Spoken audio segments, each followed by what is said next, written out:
최근 뉴욕에 세워진 일본군 위안부 기림비 제막식에 맞춰서 미국을 찾은 두 분의 위안부 피해자 할머님이 미국의 백악관 그리고 미 국무부 관계자들을 이틀에 걸쳐서 만났다고 합니다.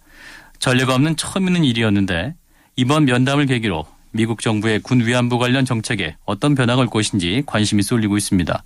그 자리에서 어떤 얘기들이 오갔을까요? 위안부 할머님과 함께 회동에 배석했던 김동석 시민참여센터 상임이사를 연결하겠습니다. 이사님 안녕하십니까? 네네, 안녕하세요. 뉴욕입니다. 예.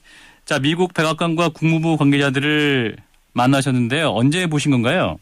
30일 오후 4시에 할머니 두 분 모시고 백악관 담당자랑 미팅을 했고요. 국무부는 그 이튿날 오전에, 31일 오전에 했습니다. 예. 그 자리에서 이제 미국 외교정책을 총괄하는 백악관과 국무부 관계자가 위안부 할머니들을 만난 것입니다. 처음 만난 거 아니겠습니까? 그 의미가 정말 큰데 백악관이 왜 이런 전향적인 자세를 보였을까? 뭐 이런 생각을 할 수 있을 것 같은데요.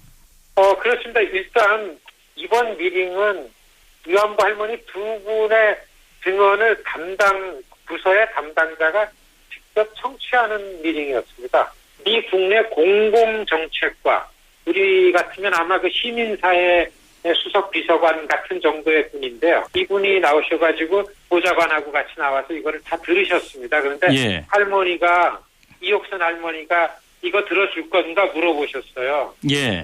그러니까 그리고 할머니가 지난 4월달에 오바마 대통령이 한국에 와가지고 이 얘기를 하셔가지고 너무 고맙다. 그래서 도와줄 것 같은 기대를 갖고 왔다. 이렇게 말씀을 시작해가지고 이 미팅이 진행됐습니다. 이 듣고 있던 이 수석 보좌관이 굉장히 충격을 받았어요. 아마 이런저런 뉴스는 들었지만은 피해자 할머니한테 직접 생생하게 들으면서 계속 눈물을 흘리면서 굉장히 충격을 받는 모습을 제가 옆에서 봤고요. 그리고 이분이 사실은 그 집무실 안에서 이 사진을 찍는 게 허용이 안 돼 있는데도 불구하고 할머님과의 만남이 백악관에 있는 자기한테 무슨 소명이 있는 것 같다라는 얘기를 하면서 사진을 찍고 싶다고 사진을 찍고 이 자기 트윗에 올렸기 때문에 이 사진이 세상에 알려져가지고 지금 이게 그 뉴스거리가 돼서 사실 저희는 다음 단계로 들어갈 때까지는 좀 조용히 추진을 하고 싶었는데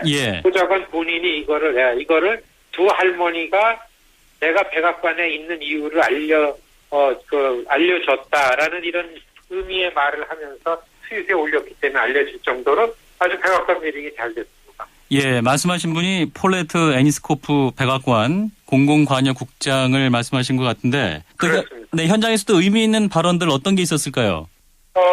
할머니들이 그러셨어요. 한 할머니가 우리 다 죽어가고 있는데 일본은 우리만 죽기 기다리고 우리가 죽으면 여기서 이렇다 그러고 저기서 저렇다 그러고 어떻게 진실이 밝혀지겠냐. 시간이 없다. 아주 강한 메시지를 전했어요. 거기에 동의한다. 바로 이거를 가지고 대통령이 그런 말씀을 하신 거는 대통령이 다 이거를 알고 있는 거다.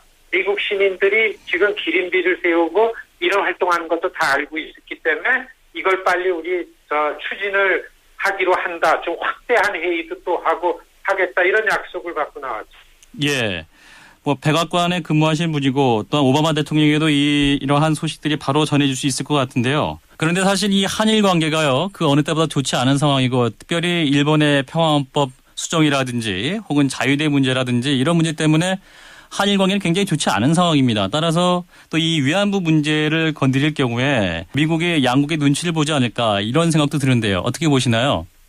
이게 한국과 일본 간의 문제가 아니고 국제 이슈이기 전에 인권의 문제고 미국 헌법에 규정한 미국 가치에 합일되는 부분이기 때문에 미국 시민의 문제이기도 하고 미국이 이런 문제를 풀 의무가 있다라는 이런 내용으로 지금 미국 주류 정치권을 움직이고 행정부에 어프로치한 거기 때문에요.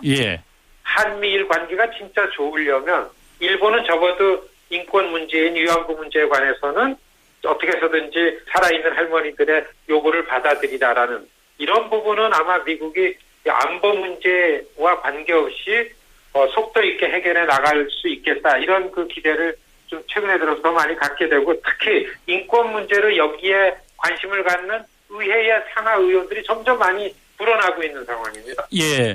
그렇다면은 미국의 대일 정책 또 어떤 변화가 있을 것이냐 생각도 할 수 있을까요? 사실은 백악관 고위관리가 이 부분은 국제관계이기도 하기 때문에 예. 다음번에 이런 걸 다시 우리가 회의를 한다 그러면은 그 국가안보회 그러니까 내셔널 시큐리티 카운슬하고 같이 미팅을 해야 되지 않겠냐는 이런 말씀도 잠깐 언급을 했었습니다. 그렇기 예. 때문에 어떻든 간에 이 살아계신 할머니의 증언이 굉장히 강하게 어필을 했고 담당하는 사람이 의지를 갖게 하는 데 결정적인 역할을 했기 때문에 그런 희망을 갖게 됩니다. 네. 자, 우리 위안부 할머님 두 분의 백악관 그리고 미 국무부 관계자와의 첫 번째 만남 굉장히 의미 있는 발걸음이라고 평가할 수 있을 것 같습니다. 자, 두 분은 그렇다면 이 만남 이후에 어떤 말씀들을 하셨나요?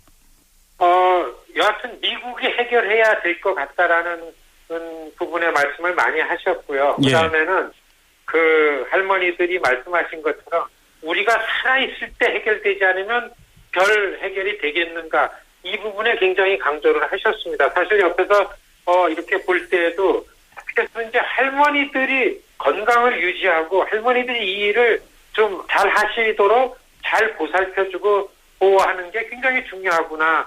이런 거를 말씀을 드렸고 할머니들 본인들도 두 분이 그런 의지를 분명히 갖고 계셨습니다. 네, 시간이 얼마 없다는 두 분 할머니의 말씀 그리고 소명의식을 갖게 됐다는 백악관 관계자의 말, 이 말에 또 희망을 걸어봅니다. 여기까지 말씀 듣죠. 고맙습니다. 안녕히 계십시오. 시민참여센터의 김동석 상임이사 함께 말씀 들었습니다.